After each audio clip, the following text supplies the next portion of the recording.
Hey guys, I got new lipstick. What do you think of the purple? Anyway, tale as old as time, so many types to see, versions everywhere, this one includes a bear, Beauty and the Beast. So Beauty and the Beast, yeah! There are a lot of different versions of it out there, and I've been in the mood for checking some of them out recently, and I read two back-to-back. Those being The Wrath and the Dawn and Cruel Beauty. Both of them can also be seen as Hades and Persephone retellings, and there's actually a little bit of Rumpelstiltskin going on in Cruel Beauty as well. I'm probably not going to be comparing them to each other that much, but they are similar enough that I'm just going to go one at a time and let's just talk about them. Let's start with the one that I read first, that being The Wrath and the Dawn. This is one that I was really looking forward to checking out for quite a while. I was hearing really good things about it. Again, me and allowing myself to buy into hype. And I also loved that it was a sort of retelling of the Scheherazade 1001 Nights story. I've always been fascinated by the idea of Scheherazade saving herself by telling stories. And this book promised to be even more intriguing by finally letting us know why the king was killing one wife per night until Scheherazade came along. And honestly, I was pretty disappointed with this one. It was at best average and at worst boring. A big problem for me was the main character, Shazi. The character of Scheherazade had to be such an engaging storyteller and such a mesmerizing human being that a king who has killed everyone else who came along doesn't kill her.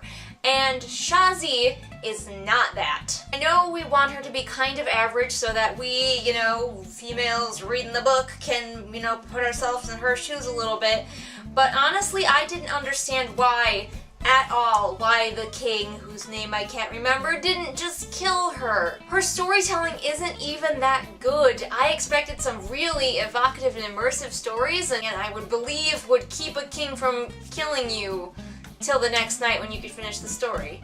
And they weren't. They were just... Is this king so hard up for a storyteller that, anyone will do? Now, of course, we know it's mostly down to the insta-love of the story. He falls in love with Shazi because. And, of course, Shazi falls in love with him too, even though she's really there to try and avenge her best friend, who is one of the king's previous brides.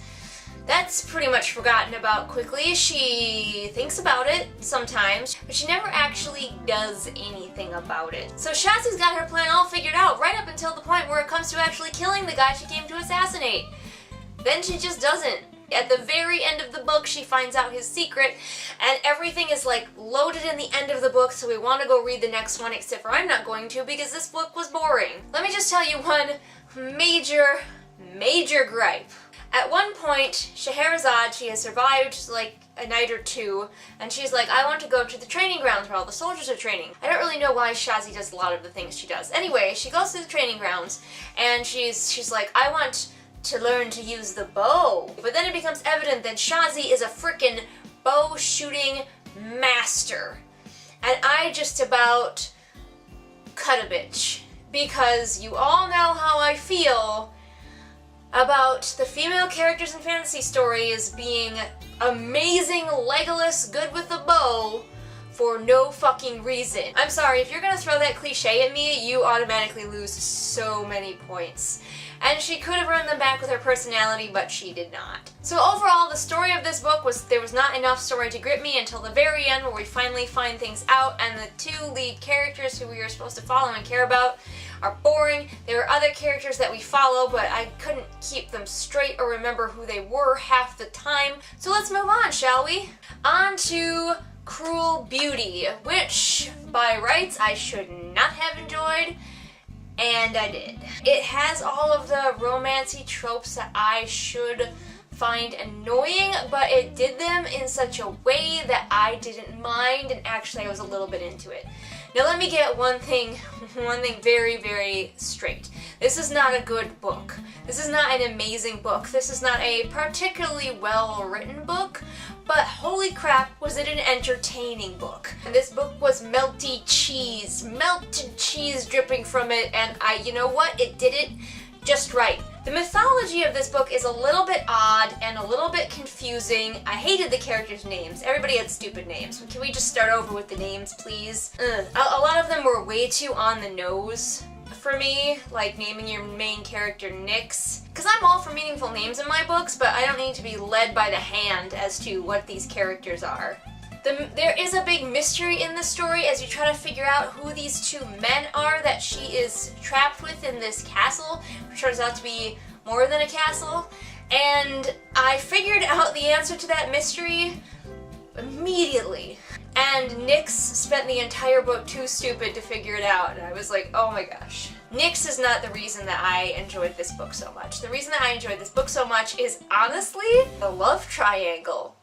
I know! Usually I hate love triangles, but every now and then they can be done in a way that makes me love them for, just like I said, the pure unadulterated cheese, the angst. I think a big thing was, because even though you had the bad boy and the gentle boy, neither of them were A, quite as they seemed, and B, the bad boy did not get his bad boy cred from abusing the female main character. Maybe he did a little bit, I don't really remember, but his badness came from things that he did to other people, which is where the Rumpelstiltskin thing comes in, because he is able to grant wishes for people, and people just kind of make really stupid wishes and don't think about them carefully beforehand. You really do want to read that fine print before you agree to anything.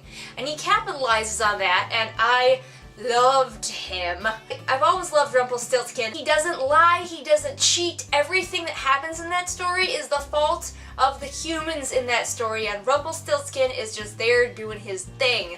Like in the story of Rumpelstiltskin, she wants more and more and more gold. You know, yes, to save her life, but he is always up front. He's like, this is my price and I make you some gold. This is the price. I want your ring, I want this other thing. Now, okay, you're here, you call me a third time, I want your baby. And then he even gives her an out where she can guess his name, which actually comes up in The Wrath and the Dawn as well. And I was like, I was just eating it up with both hands, man. Now, of course, I didn't love everything about this story. As I said, one of the things that I did not like was Nyx as a character, our beauty, our Persephone. Subtlety is not actually something this book has a ton of. The book even tells you at repeated points to watch out for, like, foreshadowing. But Nyx's whole thing is that she's supposed to be a very angry character, and I could believe pissy, maybe a little bitchy sometimes, but angry? No. She has this whole thing with her sister where she's supposed to have a complicated relationship with her sister, but it wasn't so much a complicated relationship as her feeling drastically one way and drastically the other way, and swinging back and forth with the speed of like a clock pendulum. I got fucking whiplash from her deciding that she hated her sister and loved her sister like 8 times in one scene. Some people have complained about the ending of this book and how everything went down, but I actually quite liked the ending, and I thought it worked really well with what the book had been building up. Yeah, I guess the twist, but honestly, the way that it all wrapped up in the end was really satisfying to me. So there you go, those are my thoughts on The Wrath and the Dawn and Cruel Beauty. Obviously, I liked Cruel Beauty a whole lot more. The Wrath and the Dawn, no. And that is pretty much the opposite of the way I thought they were going to go, so I was pleasantly surprised and disappointed. Pleasantly surprise-appointed. We'll go with that. So how about you guys? Did any of you read The Wrath and the Dawn or Cruel Beauty, and what did you think about them? Leave a comment below and let me know. Also, what other Beauty and the Beast retellings should I check out? Because I'm still kind of in the mood for them. Also, if you can suggest any good Rumpelstiltskin retellings, I am there for that as well. Remember everyone that I post new videos Mondays and Fridays. All the links to my social media are living in the doobly-doo, just waiting for you to click. And I will see you again next time with whatever it is we happen to be doing next time. Bye!